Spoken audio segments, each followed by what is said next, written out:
नमस्कार दोस्तों, स्वागत है आज के इस एपिसोड में एक बार फिर से आप सभी का। आज हम बात करेंगे संपूर्ण मानव सभ्यता द्वारा जो भी स्वास्थ्य की रक्षा करने वाले जो नियम थे उनकी उपेक्षा और ये हानिकारक दवाओं का दुष्प्रभाव। जब इसका असर आज के समय में इतना खतरनाक हमारे सामने आ रहा है तो आने वाले समय में क्या होगा, क्या हश्र होगा, ये आप लोग सोच के देखिए। एक तरफ हम लोग स्वस्थ रहने के सारे प्रयास छोड़ चुके हैं और हमारे स्वास्थ्य की रक्षा करने वाले नियमों की तो हमने पहले ही धज्जियां उड़ा दी हैं, जिसके कारण दुनिया भर के रोग पनप गए हैं। और वहीं दूसरी ओर आधुनिक चिकित्सा पद्धति के खतरनाक साइड इफेक्ट, इन दोनों की वजह से ही मनुष्य स्वास्थ्य से जंग हार रहा है। लोग बीमारियों की वजह से तो मर ही रहे थे, अब इन दवाओं के दुष्प्रभाव, इनके साइड इफेक्ट के कारण भी लोग मरने लगे हैं। सोचने वाली बात है कि आखिर कितनी कीमत चुकानी होगी इस अंधे विकास की और इन चमत्कारी असर दिखाने वाली दवाइयों की। कितने गुर्दे और जोड़ों की बलि देनी होगी, कितनी कीमोथेरेपी और आर्थिक विनाश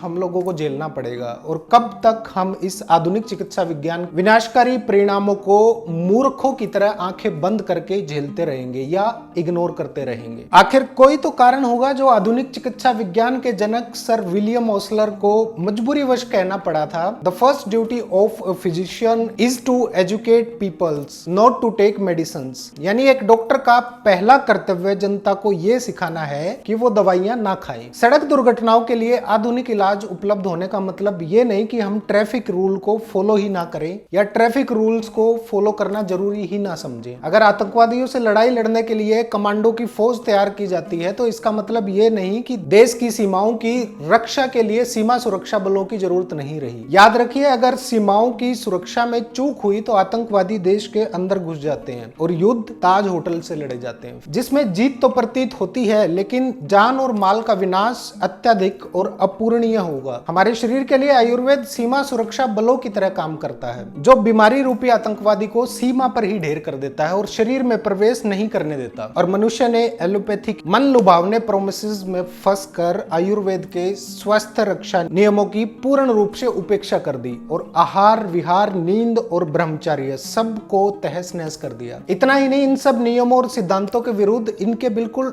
उल्टे सिद्धांतों को अपना लिया, जिसका परिणाम यह हुआ कि छोटी छोटी बीमारियां भी महामारी के रूप में पनप रही हैं। और इन महामारियों से निपटने के लिए ताबड़तोड़ एलोपैथी दवाइयों का प्रयोग किया जा रहा है और इसके साथ ही बीमारियां भी कई गुना बढ़ रही है। सरकार अधिक से अधिक एलोपैथी सुविधाएं उपलब्ध कराने और ज्यादा से ज्यादा एम्स बनाने को ही इसका समाधान बनाने में लगी है। और मनुष्य के मन में सफलतापूर्वक यह भर दिया गया है कि एलोपैथी ही जीवन बचा सकती है। बस दोस्तों, आज एलोपैथी इनडायरेक्ट और डायरेक्ट वे में लोगों को यह आश्वासन दे रही है कि तुम अपने मनमाने और मूर्खतापूर्ण आचरण से अपनी हेल्थ और बॉडी पार्ट्स को डिस्ट्रॉय करो, हम सब कुछ ठीक कर देंगे, मगर जीवन भर दवाइयां देंगे आपको, आपका स्वास्थ्य भी बना रहेगा और हमारा धंधा भी आसमान छूता रहेगा। आप खुद विचार करिए, क्या सभी लोगों के बॉडी पार्ट्स ट्रांसप्लांट करना संभव है? क्या यही एक समाधान है? बस पूरी मानवता पर मंडरा रही खतरनाक बीमारियों का सारा श्रेय एलोपैथी को जाता है। अंधाधुंध दवाइयों का प्रयोग और उसके साइड इफेक्ट का परिणाम है ये भयानक आपदाएं। एक बात और याद रखिए, सरकार और दवाई कंपनीज मिलकर चाहे जितना भी इस आपदा का प्रबंधन कर ले, लेकिन